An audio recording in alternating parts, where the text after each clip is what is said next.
सलमान खानचं घर. सलमान खानचं घर हे बघा, सलमान खानचं घर. आम्ही आलेलो आहे बांद्रामध्ये सलमान खानच्या घरी. हा बांद्रा परिसर आहे आणि ते सलमान खानचं घर आहे. हे सलमान खानचं घर. ओहो, बघा, शाहरुख खानचं घर करून आपण आलो आता सलमान खानच्या घरी.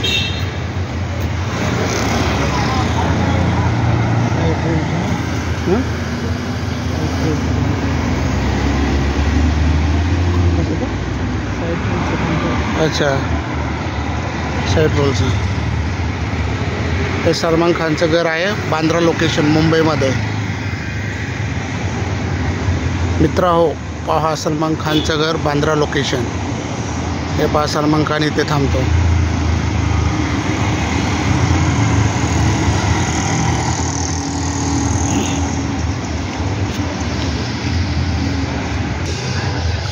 हा बांद्रा लोकेशनला सलमान खानचा बंगला आहे. पहा बघा, एवढा मोठा बंगला आहे.